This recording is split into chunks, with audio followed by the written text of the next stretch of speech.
বন্ধুসকল মই বৰ্তমান এই কলিয়াবৰত সোমাই গ'লোঁ। অলপ পিছত গৈ কলিয়াবৰ টাউন পাম। কলিয়াবৰ টাউন পোৱাৰ পিছত যাম ভৰালি নামঘৰ। গাঁৱৰ ভিতৰত সোমাব লাগিব। সৰুতে আহিছিলোঁ 6-7 বছৰমান বয়সতে আহিছিলোঁ, মনত আছে আৰু অলপ তেনেকুৱা বয়সত আহিছিলোঁ ভৰালি নামঘৰ। তাৰপিছত নাই এতিয়া বৰ্তমান 17 বছৰৰ পাছত আকৌ আহিছোঁ কলিয়াবৰ নাম। তো যাম তেনেকুৱা লাগে নিশ্চয় ভালকৈ বনালে তুমি দেখাব চেষ্টা কৰিম। ময়ো নিজে ভিতৰৰ গাঁৱে সোমাই আহিব লাগে ভৰালি নামঘৰলৈ। যথেষ্টখিনি সোমাই আহিলোঁ মেইন ৰোডৰ পৰা আৰু গৈ আছোঁ। কিমান টাইম লাগিব নাজানো। লোকেশ্যনৰ মতেতো আৰু 7 মিনিট দেখাইছে। চাই লওঁ, গৈ থাকিম।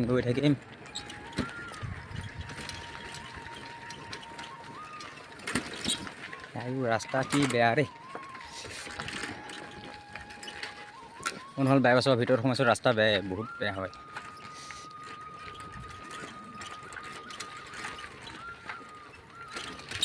কৃষ্ণ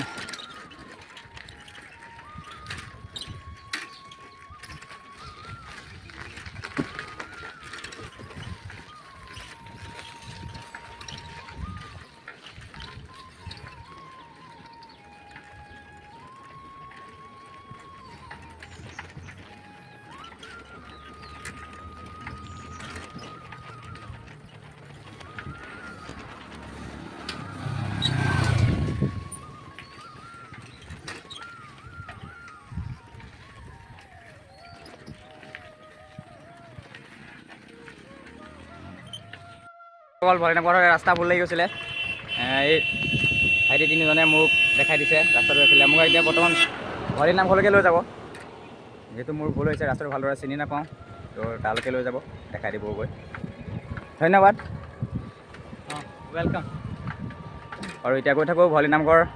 যদি সময় হয় তেজপুৰ ওলাম, নহ'লে ভৰালি নামঘৰতে বেটিং খুলিম আৰু তাতে তম্বু তৰিম, থাকি যাম আৰু এতিয়া গৈ থাকোঁ ব'লচোন ভৰালি নামঘৰ পামগৈ প্ৰথমে।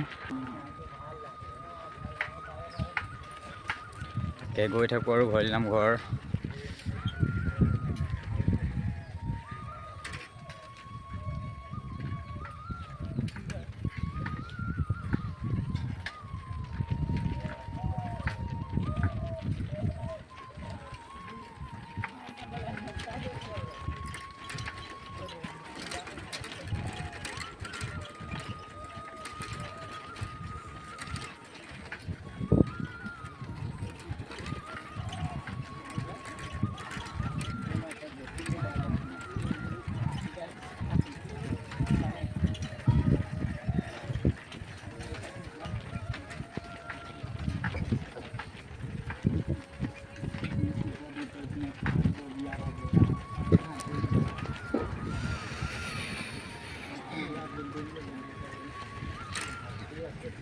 এইয়াই নেকি ভৰালি নামঘৰ গেট?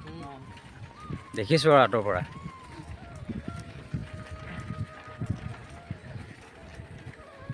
এইটো ৰাস্তাদি যোৱা আকৌ এপাক ঘূৰিবলগীয়া হ'লে হয়।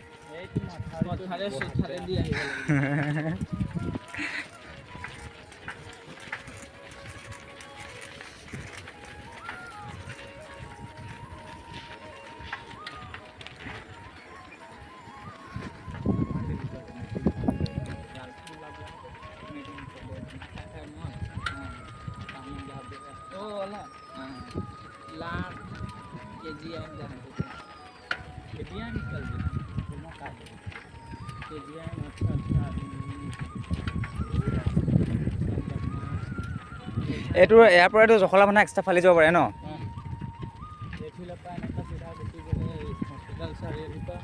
হাতীমূৰা পৰাও আহিব পাৰে। হাতীমূৰা ভোলে বাবাৰ মন্দিৰ আছে।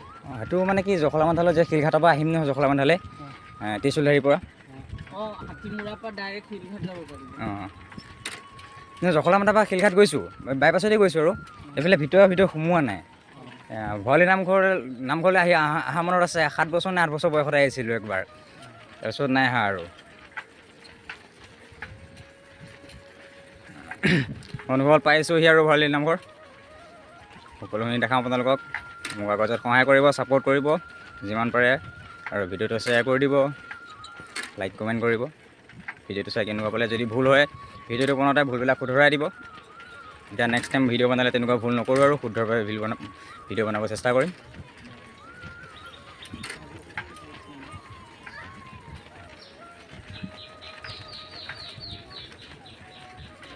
জাকুৰু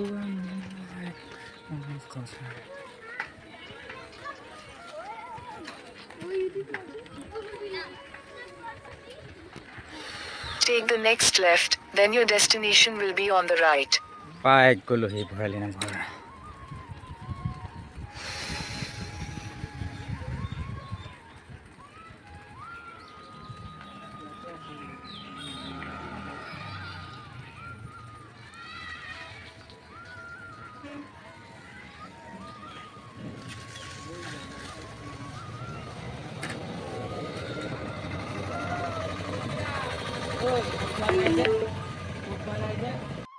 বন্ধুসকল বৰ্তমান আহি পাই গ'লো ভৰালী নামঘৰ। এই হৈছে ভৰালী নামঘৰ। ভৰালী নামঘৰ গেটতে আছোঁ। ভিতৰলৈ সোমাম আৰু ভিতৰলৈ সোমাই সকলোখিনি দেখাব চেষ্টা কৰিম। প্ৰথমে বাহিৰটো দেখাই লৈছোঁ আৰু বলক এতিয়া ভিতৰলৈ সোমাই যাওঁ।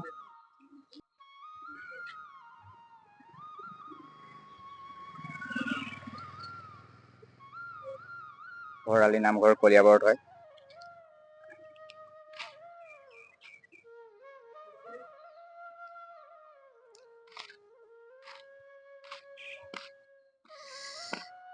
আহি পোৱা দেৰি হ'ল। সোনকালে আগবেলা ভাগতে বোলে ভোগ দিয়া কাম আৰম্ভ কৰে। এতিয়া বৰ্তমান ভাটিবেলা পাইছোঁহি আহি, দেৰি হৈছে।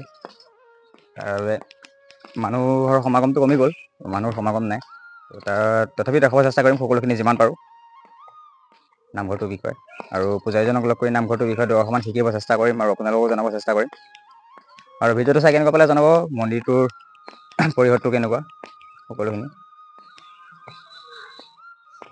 ভৰালী নামঘৰ কৃষ্ণ।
ভৰালী নামঘৰলৈ আহিলোঁ। হয়, বিষয়ে বহুতৰ মুখত বহুত কথা শুনিছোঁ। তাৰ বাবে মহত্তমা কি নামঘৰটো, মহত্তমা কি আছে বা কিমান চনত স্থাপিত হৈছিল বা কিমান দিনৰ পুৰণা হয়, তাৰ বাবে জনাওকচোন দৰ্শন। হয়, মহাপুৰুষ শ্ৰীমন্ত শংকৰদেৱে নৱবৈষ্ণৱ ধৰ্ম প্ৰচাৰৰ উদ্দেশ্যে যি সত্ৰ আৰু নামঘৰ প্ৰতিষ্ঠা কৰিছিল, তাৰ প্ৰভাৱ মধ্য অসমৰ এই ঐতিহ্যমণ্ডিত কলিয়াবৰতো পৰিছিল। কলিয়াবৰৰ সত্ৰ আৰু নামঘৰসমূহে আজিও আমাৰ নৱবৈষ্ণৱ ধৰ্মক প্ৰচাৰ আৰু প্ৰসাৰ কৰি ভক্তি ধৰ্মক নতুন প্ৰজন্মৰ মাজত বিলাই আহিছে।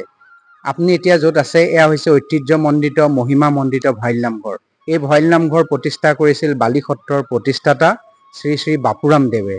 বাপুৰাম দেৱ বালি সত্ৰৰ সত্ৰাধিকাৰ আছিল আৰু তেখেতে বামুণীৰ কাষত চামন পাহাৰৰ সেই ওচৰত তাতে ভৰালী নামঘৰ প্ৰথম প্ৰতিষ্ঠা কৰিছিল আৰু পাহাৰীয়া জনজাতীয় লোকসকলৰ লগতে কাষৰীয়া আমাৰ মানুহৰ মাজত এই ভক্তি ধৰ্ম প্ৰচাৰ কৰিছিল। পৰৱৰ্তী সময়ত প্ৰায় অষ্টাদশ শতিকাৰ প্ৰথম ভাগত আমাৰ মানে আক্ৰমণ কৰাত, অসমৰ সেই সময়ত মানে আক্ৰমণৰ ফলত বহুত মঠ মন্দিৰ ধ্বংস হৈছিল। এই ভৰালী নামঘৰ সেই সময়ত ধ্বংস কৰিবলৈ বিচাৰিছিল। তেতিয়া মানে এই নামঘৰ আক্ৰমণ কৰাৰ পিছত পৰৱৰ্তী সময়ত ইয়াৰ ভৰালী হাজৰিকা, ইয়াৰ প্ৰশাসক, এই অঞ্চলৰ স্থানীয় ৰাইজে সেই নামঘৰ এই ভৰালী গাঁৱৰ এই অঞ্চলত স্থাপন কৰে আৰু তেতিয়াও বালি সত্ৰৰ সেই সময়ৰ সত্ৰাধিকাৰে আহি ইয়াতে গুৰু আসন প্ৰতিষ্ঠা কৰি পুনৰ এই নামঘৰক ভক্তিৰ আৰু সংস্কাৰৰ মাজেদি আমাৰ সমাজখনক জিলিকাই তুলি ৰাখিবৰ কাৰণে চেষ্টা কৰিছিল। আপোনালোকে জানি ভাল পাব যে এসময়ত কলিয়াবৰৰ আটাইতকৈ পুৰণি নামঘৰটোৱে হৈছে ভৰালী নামঘৰ। হয়, আৰু এই ভৰালী নামঘৰতে প্ৰতিটো উৎসৱ পাৰ্বণ তিথি অনুষ্ঠানৰ লগতে বিশেষকৈ ভাদ মাহত হাজাৰ হাজাৰ ভক্তপ্ৰাণ ৰাইজে আহি ইয়াত মূৰ দোৱাই সেৱা আগবঢ়ায়, শৰাই আগবঢ়ায় আৰু তেওঁলোকৰ মনোবাঞ্ছা পূৰ্ণ হয়। আৰু এতিয়াও এই ভৰালী নামঘৰৰ মহিমা আছে। আপোনালোকে আমাৰ পিছফালে দেখিছে এই তুলসী খুঁটা, এই তুলসী খুঁটা ভৰলু নদীয়ে ইয়াত দান দিছিলে। এটি তুলসী খুঁটা বালিসত্ৰত এতিয়াও আছে আৰু এটি তুলসী খুঁটা ইয়াত ৰখা হৈছে।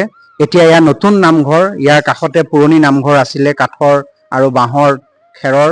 পৰৱৰ্তী পৰ্যায়ত এতিয়া নতুন সমিতি ইয়াৰ স্থানীয় লোকসকলৰ লগত লগ লাগি এই ভৰালী নামঘৰ পুনৰ প্ৰতিষ্ঠা কৰিছে। ইয়াত ভাদ মাহৰ কাৰণে আজিৰ পৰা প্ৰস্তুতি আৰম্ভ হৈছে। আমি নামঘৰ পৰিষ্কাৰ পৰিচ্ছন্নতা কৰি তোলাৰ লগতে ভাদ মাহৰ প্ৰস্তুতি সম্পৰ্কত আপোনাক পাঠক তথা নামঘৰীয়াসকলে গোটেইখিনি কথা ক'ব। আমি এতিয়াও ভৰালী নামঘৰৰ ঐতিহ্য আৰু গৰিমাক বিশ্বাস কৰোঁ আৰু অসমৰ ভক্তপ্ৰাণ ৰাইজক আদৰিবৰ কাৰণে ইয়াৰ পৰিচালনা সমিতিয়ে সাজু হৈ উঠিছে। ছাৰ, সদৌ অসমবাসী ৰাইজলৈ ভক্তি ভৰা সেৱা যাচিছোঁ। ভৰালী নামঘৰ পৰিচালনা সমিতিয়ে মোৰ ভৰালী নামঘৰৰ বিষয়ে উপৰোক্ত ভকত মণিমাধৱ মহন্তদেৱে আপোনাৰ খবৰ আগত কৈছেই। আমিও ইয়াৰ পৰিচাৰক হিচাপে চলাই আহিছোঁ। অতীজতে যিখিনি আমাৰ পুৰণা আমাৰ ককা দেউতাসকল আছিলে, সেইসকলে চলাই অহাৰ পাছত এতিয়া আমাৰ নতুন নৱপ্ৰজন্মৰ হাতত আহি পৰিছেহি। এতিয়া আমি কেনেধৰণে ৰাইজক ইয়াত সেৱা কৰিব পাৰোঁ তাৰ চিন্তাটো ব্ৰতী হৈ আছোঁ। এতিয়াও আমাৰ এই গোটেই বাৰ্ষিক গোটেই দৈনিক আমাৰ ইয়ালৈ ভক্তপ্ৰাণ ৰাইজৰ আগমন ঘটে। শ শ শৰাই, শ শ ভকত আমাৰ ইয়াৰ মাজত উপস্থিত হয়। আৰু বিশেষকৈ ভাদ মাহত আমাৰ চাৰি প্ৰসং থাকেই আৰু অজস্ৰ ভকতৰ সমাগম ঘটে। আৰু মাঘী পূৰ্ণিমা, ভাদ মাহৰ এই পবিত্ৰ ভাদ মাহৰ আমাৰ গুৰু জয়ন্তী, গুৰুবাৰ জনাৰ তিৰুভাৱ তিথি, এইখিনি পালন কৰি আৰু সেই বহাগৰ আমাৰ প্ৰথম বহাগতে আৰম্ভ হয়, আমাৰ বুদ্ধ পূৰ্ণিমাৰ পৰা আৰম্ভ হৈ ভাগৱত পাঠৰে আৰম্ভ হৈ নিত্য নৈমিত্তিক আমাৰ পাঠ চলিয়ে থাকে। ইয়াত অগণন ভক্তৰ সমাগমে আমাৰ এই পবিত্ৰ ভৰালী নামঘৰ বৃন্দাবনলৈ পৰিণত কৰি আহিছে। আশা কৰোঁ অনাগত দিনতো এনেকৈ ভক্তপ্ৰাণ ৰাইজে ভিৰ কৰি আমাৰ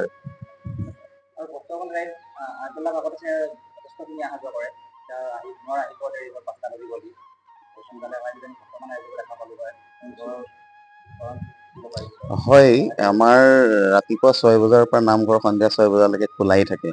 এই আমাৰ নামঘৰ আঁতৰি আছেই।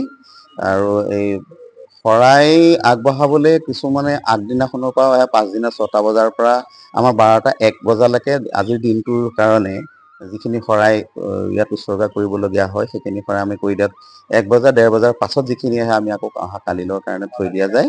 আৰু ভক্তপ্ৰাণ ৰাইজে তাতে সেৱা কৰি দিছোঁ বুলি ভাবি পেলাই সেৱা কৰি লৈ গৈছে। নিশ্চয় নিশ্চয় আগবঢ়ালে যেতিয়া বুঢ়া ডাঙৰীয়াই পালে, আৰু বুঢ়া ডাঙৰীয়ালৈ য'তেই ইয়াত চাকি বন্তি আগ নবঢ়াওক কিয়, তেখেতে ভক্তই তাতেই ফল পাইছে।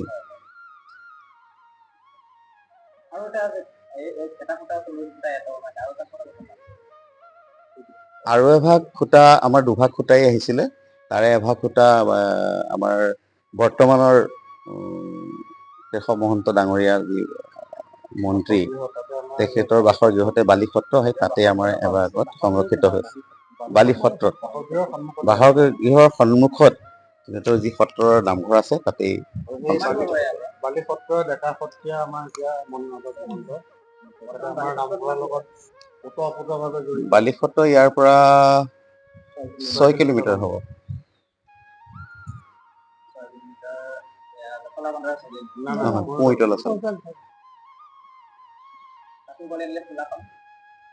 পাব, তেখেতসকলো আঁতৰি ইয়াতে আছে, আমাৰ ডেকা সত্ৰীয়াও ইয়াতে আছে।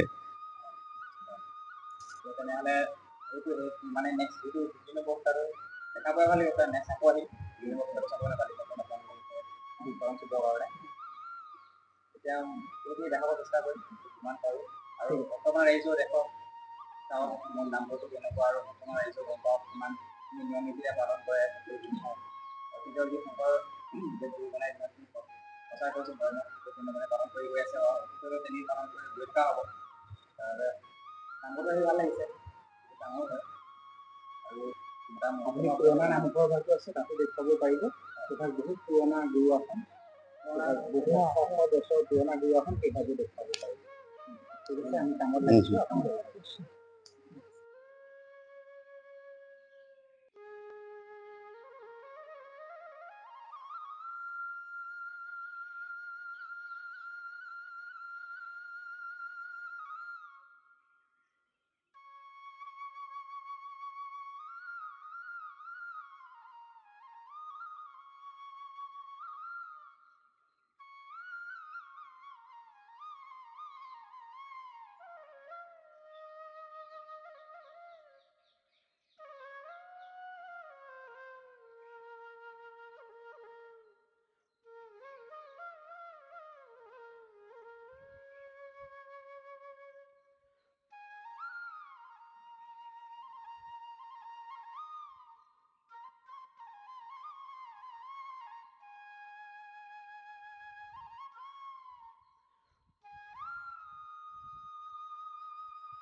নহ'ল বলক এতিয়া আপোনাক সকলোকে পুৰণা মন্দিৰভাগ দেখাওঁ।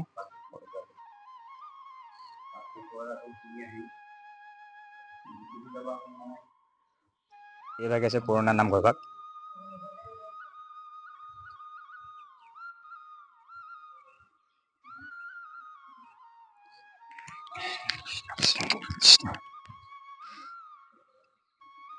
যিহেতু মই আহি পোৱা দেৰি হ'ল, এতিয়া 5টা বাজি গ'ল, দেৰি হৈছে, তাৰ বাবে ভক্ত নাই, ভক্তৰ প্ৰাণ যথেষ্ট কম।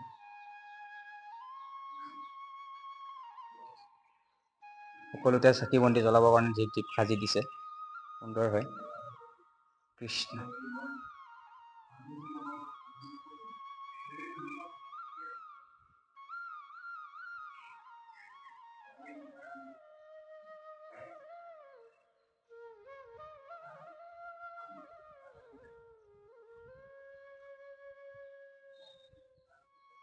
বন্ধুসকল, ভৰালী নামঘৰৰ ভিডিঅ' বনালোঁ আৰু দৰ্শন কৰিলোঁ। তাৰপিছত এতিয়া ওলাম আৰু ভৰালী নামঘৰৰ পৰা। তাৰ পৰা যাম মিছন চাৰিআলি। মিছন চাৰিআলি পাই যাম বা এগৰাকী ঘৰত, আমাৰ ঘৰৰ ওচৰৰ বৰ্তা ছোৱালী, তাতে বিয়া দিছে তেজপুৰতে, তাৰ পামগৈ। ৰাতিটো তাত থাকিম, তাৰপাছত কাইলৈ ওলাম আকৌ লখিমপুৰৰ কাৰণে। ভিডিঅ'বিলাক চাব আশা কৰিলোঁ মোক ছাপোৰ্ট কৰি যাব, আগত সহায় কৰিব বুলি। ধুতি বাৰু গৈ থাকোঁ আৰু।